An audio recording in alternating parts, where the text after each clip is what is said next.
All right, so there you have senior Congress leader and LOP Ghulam Nabi Azad still maintaining perhaps a brave posture, saying that it is a clash of ideologies no matter what the numbers reveal. I'm quickly going across to our political editor Aishwarya, who, remember, a while back was the first to break the news of, in all probabilities, Venkaiah Naidu. In fact, Aishwarya, I'm coming to you, is going to be, in all likelihood, the choice for the vice presidential post. We'll talk a bit about vice presidential post, but before that, just taking a cue from what Ghulam Nabi Azad said, Aishwarya, Congress still really maintaining that, at least for posturing, that this is going to be a clash of ideologies, but they know very well when it comes to numbers, there's no match. And as the reports are trickling in, it seems that for the government, the numbers are swelling. Whether it is DMK, whether it is AIADMK, and for Meera Kumar, it's a minuscule fraction. So is this really a contest? Till how long Congress is going to take refuge in the fact that it's going to be an ideology contest? Well, Sakal, that's right, but then Congress is trying to act as the major opposition party, and the reaction of Ghulam Nabi Azad, the senior Congress leader, are on those lines. We're just getting you some breaking information that the Prime Minister was the first voter today in the presidential poll. So this is just coming in. Both the Prime Minister, the BJP National President Amit Shah, and the other senior leaders, also the chief ministers from different states have voted. Yogi Adityanath has cast his vote in Lucknow. Vasundhara Raje Scindia has casted her vote in Jaipur. So yes, the senior leaders and the chief ministers have casted their vote, but the Prime Minister was the first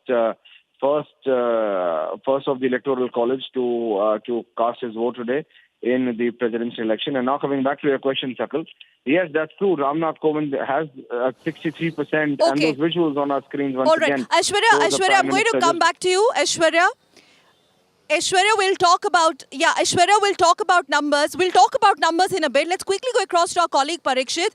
He spoke to Meera Kumar exclusively a while back, and right now I believe he's with Meera Kumar's son, former speaker's son. Let's quickly go to Parikshit. Parikshit, it's over to you, Parikshit. Right, Sakal, we're getting those pictures of the Prime Minister casting his votes in Parliament. Amit Shah was also there. I'd like to get in Ms. Meera Kumar's son, Anshul. He is with us right now. Remember, we have been speaking to her family over the last 2 days. Anshul, Ms. Meera Kumar is inside. She has said, and she said this to us as well, that this is an ideological fight. Tell us, why did she choose to fight this contest, knowing or also predicting that the numbers are stacked in the favor of the government? Well, of course it's an ideological fight, and if it was all about numbers, then you would, why not just declare a winner?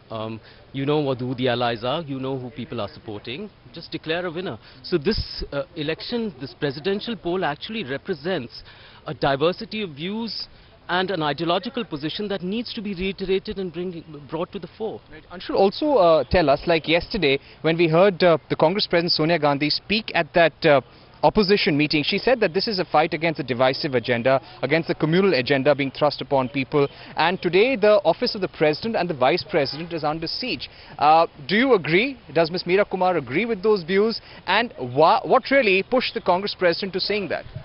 Well, certainly she does. I think the Congress President was absolutely right. We reiterate and completely endorse those views. This has been her position throughout this campaign, throughout the tour. And we think that the country is heading towards very dark forces and they must be arrested.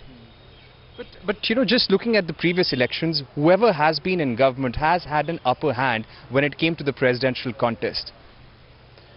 Well, yes. I mean, I think the point that needs to be made is that the presidential election is a politicized election. I think people are calling it politicized as some kind of a dirty word. It is politicized, and it necessarily needs to be, to bring out the diversity and the values and the philosophy of this nation. They need to be represented in this fight.